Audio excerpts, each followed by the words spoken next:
Socrates never wrote a line, yet his questions moved mountains of thought. He wandered Athens with a stubborn grin and a simple clay cup, and the city became a classroom. What if a life spent asking dangerous questions is the surest guard against a life wasted?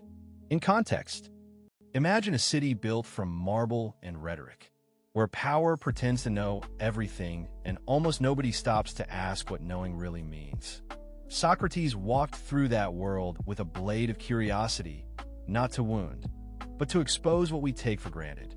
He spoke in the public squares, not in private salons, because philosophy, he argued, belongs to the living, breathing Agora, not to a cloistered elite. He was a stonecutter by trade, a craftsman of perception, shaping minds by removing the unnecessary weight of assumption. His personality was a paradox. He claimed ignorance with radiant honesty, a posture that many mistook for weakness.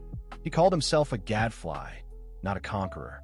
Yet his insistence on examining every belief, especially his own, required a nerve that can only be described as stubborn kindness. He teased, yes, but his laughter bore a pedagogy. If you can survive his questions, you might leave wiser, or at least smaller in your certainties. His method, later labeled the Socratic Legacy, wasn't about triumph. It was about clarity. It asked you to define courage, then tested whether your courage could survive scrutiny. Life in Athens offered him moments of peril and loyalty. He served as a hoplite, endured poverty with an unyielding humor, and befriended the unlikely, artisans, poets, politicians who craved certainty, and teenagers who suspected that adulthood would require more questions than answers.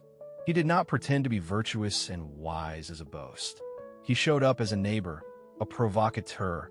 He listened until his interlocutors heard themselves speak their own contradictions. The goal was not simply to win an argument, but to synchronize belief with reality, to align living with what we claim to value. The core insight he pressed into every conversation was humbling. Virtue, wisdom, and happiness are not prizes handed out by fate or creed. They're practices. The good life, he argued, is a craft of character, not a catalog of clever ideas. He drew a line between knowledge and certainty, between knowing the good and pretending to know the entire map. In dialogues with politicians and sophists, he exposed the gap between pretended mastery and actual understanding. When people claimed to know the right answer, he would press for the reasons. And when the reasons collapsed, so did the illusion of certainty. A turning point arrives not with victory, but with a patient fracture, the moment when a culture realizes it cannot escape its own questions. Socrates did not fear the arena. He faced the verdicts of the city with the same posture he used in debate: calm, unhurried, ethically stubborn. He was charged with corrupting the youth and disrespecting the gods, a paradoxical indictment that reveals the political danger of a mind free to question. He refused to defend his life by surrendering his philosophy. Instead, he offered a higher defense, a life lived. Honest inquiry is itself the citizen's best service. He accepted the hemlock with serene gravity, choosing the integrity of method over the comfort of conformity. The death of Socrates would become the most influential living argument in history. He died not as a relic of school, but as a testimony to a practice. Questioning as a form of friendship with truth. His followers, especially Plato, preserved the essence of his style by translating method into dialogue, turning conversations into laboratories of thinking. The absence of his own writings becomes, in a strange way, his greatest strength. The legacy did not ossify into a doctrine. It multiplied into countless voices that learned to interrogate, to debate, to discover. The Socratic method thus migrates from the streets of Athens to the halls of science, law, and journalism, a quiet revolution in how we think. So what is the philosophical legacy that endures for a modern mind? First, a discipline of questions. It is not enough to be right. One must test the rightness by asking for evidence, checkable definitions, and consistent reasoning. Second, a stubborn ethics. virtue as a practice rather than a credential, courage, justice, temperance, and wisdom are not trophies but daily commitments that show up when we hesitate, when opinions clash with consequences, when convenience tempts us to stay silent. Third, the humility of ignorance. The smartest person is often the person who can say, "I don't know," and then search anyway. This humility preserves the space for discovery, which is essential in science, politics, and intimate life alike. If we press further, we see a paradox that deepens the fascination. Socrates taught that knowledge requires us to acknowledge our own ignorance. Yet he did not preach cynicism. He believed in a better possibility for humanity through shared inquiry, a social practice of listening as a form of courage. The method is not a weapon to defeat opponents, but a scaffold to raise everyone toward clarity. In a culture quick to prize certainty and speed, this legacy invites us to slow down, to map our beliefs with care, and to test them against the possibility that we are mistaken. The true aim is not victory over others, but alignment with reality. Even when reality disappoints our impulses, open loops remain. If Socrates walked the streets today, he would recognize the same temptations, the allure of simplifications, the pressure to entertain, the fear of stepping outside the safe consensus. Yet he would also smile at a modern laboratory, a courtroom, a classroom, each a different forum for the same art, to question with generosity, to argue with precision, to live with integrity. His life invites us to cultivate a steady inner conversation that can survive the storms of disagreement. And his death invites us to honor the price paid for a life devoted to truth-telling, not as martyrdom, but as a clear-eyed commitment to the best version of ourselves.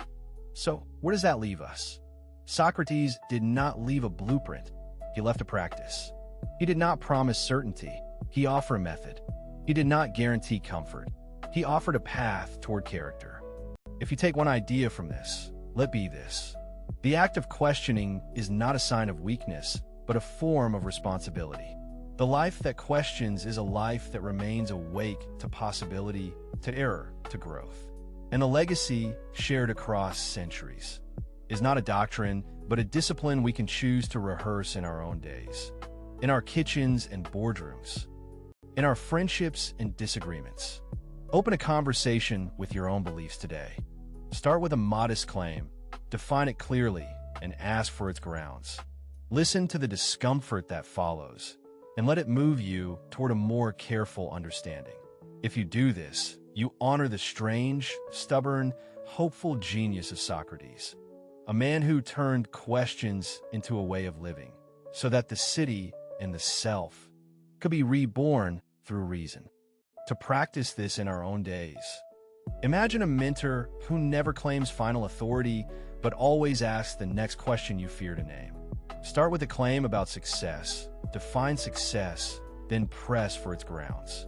If your friend says happiness is wealth, ask why wealth, and how much.